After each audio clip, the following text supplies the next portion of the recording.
Les 20 choses à savoir sur Fally Ipupa. Fally Ipupa, l'épopée d'une icône de la musique congolaise. Fally Ipupa, une icône de la musique congolaise moderne, incarne une fusion envoûtante de rythmes africains traditionnels et de sonorités contemporaines. Né le 14 décembre 1977 à Kinshasa, en République démocratique du Congo, Fally a conquis le monde avec sa voix suave, son charisme électrisant et son style emblématique. Depuis 2006, il mène une riche carrière musicale solo, avec 3 albums à son actif, dont Tokos, certifié disque d'or en 2021. Ses tournées internationales ont transcendé les genres et dépassé les frontières africaines. Fally Ipupa Simbadi Fally Ipupa, né le 14 décembre 1977, est un chanteur et producteur originaire de Kinshasa, en République démocratique du Congo, et Konda, une tribu de l'ex-province de l'Équateur où il est originaire. Certificat d'études primaires en 2006 à l'école primaire Nkaraewa, mission protestante Nkaraewa. Diplômé d'État en section scientifique, option, chimie-biologie à l'Institut Niadi, en 2020, il fait partie des 50 Africains les plus influents dans le classement publié par Jeune Afrique. Fally Ipupa, il a une fortune net estimée à 22 millions de dollars, est un auteur-compositeur-interprète, danseur et producteur congolais. Il est ambassadeur de l'UNICEF. Débutant dans le chant, dans divers petits groupes de rue, il se fait remarquer par Koffi Olomide qu'il intègre à son groupe Quartier Latin, auquel il restera 7 ans et participera à 6 albums. En 2006, il signe chez Obo Music et fait paraître son premier album Droit Chemin. Il grandit à Bandal, commune rythmée par les boîtes de nuit, bars et terrasses, étant aussi le siège du mythique groupe Wangé Musica qui donnera l'envie à Fally de devenir plus tard musicien professionnel. Fally Ipupa devient le premier artiste basé au Congo à recevoir un disque d'or en France. C'est son dernier album Tokos qui a atteint les 50 000 ventes, 5 ans après sa sortie.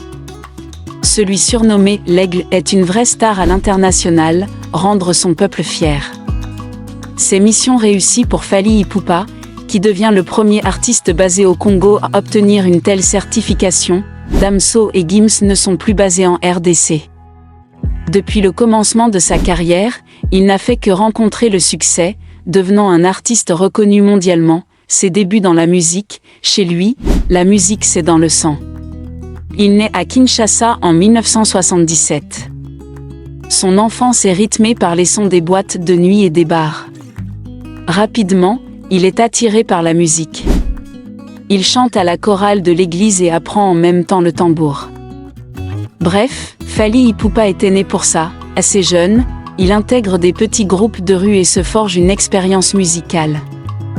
Il est aussi bon dans la pratique des instruments que dans le chant. Rapidement, il commence à se faire un nom au sein de cette scène musicale urbaine congolaise. Après avoir fait ses gammes avec son groupe d'amis d'enfance, il se fait repérer par une immense star congolaise, Koffi Olomide. Le succès toque à sa porte, c'est donc en 1999 que tout change pour Fally Ipupa. Pris sous son aile par Koffi Olomide, vraie star du Congo, il gagne en popularité.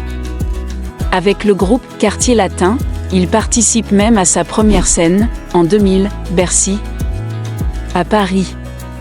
Les choses s'enchaînent très rapidement pour celui qu'on surnomme Anelka, en référence aux prix élevés déboursés par Koffi, afin de l'intégrer à son groupe.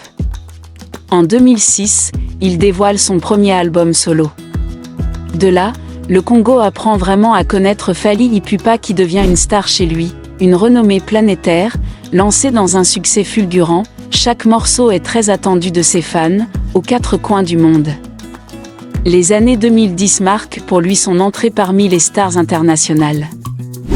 Certains de ses titres cumulent des dizaines de millions de vues. En 2014, il est invité à la Maison-Blanche, par Barack Obama, à la suite de sa nomination en tant que meilleur artiste de l'Afrique centrale.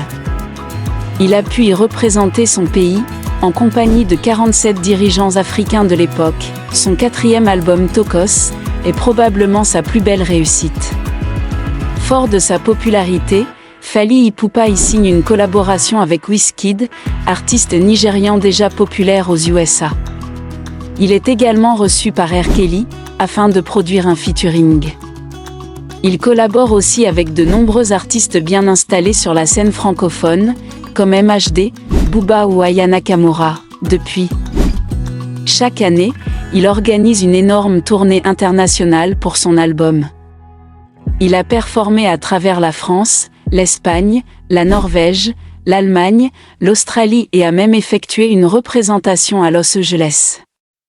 En 2020, il remplit l'Accor Hotel Arena, cette fois seul, devant 20 000 spectateurs. Oui, c'est une immense star. Il est même nommé, aux BET Awards, dans la catégorie Meilleur artiste international, aider son pays. Malgré le succès, l'aigle n'oublie pas ses racines congolaises. Bien au contraire. Depuis 2013, il mène des opérations humanitaires avec la Fally Ipupa Foundation, qui œuvre pour les plus démunis. Il a mené une dizaine d'actions afin de lutter contre certains problèmes qu'il décrit comme incurables. Pour célébrer ses 10 ans de carrière, Fally Ipupa annonce le 29 février 2016 son concert au Stade des Martyrs pour le 25 juin 2016, celui-ci ayant une capacité de 80 000 places assises. Après des mois de promotion, l'événement est annulé par les autorités municipales de la ville de Kinshasa pour les raisons des travaux de rénovation dans l'enceinte du stade. Après son concert à l'Accor Arena le 28 février 2020, il annonce à nouveau un concert au Stade des Martyrs pour le 18 avril 2020. Le concert sera cette fois-ci reporté pour cause de confinement et des conditions sanitaires liées au Covid-19. Le 1er mars 2022, il annonce sur les réseaux sociaux son concert pour le 29 octobre. Il entame une tournée mondiale du 4 juin au 3 octobre avec des concerts en Angola, en Allemagne, en Belgique, aux Pays-Bas en passant par le Congo-Brazzaville avant de passer par le Canada et les États-Unis. Le 29 octobre, il livre son concert devant plus de 120 000 personnes ayant fait le déplacement.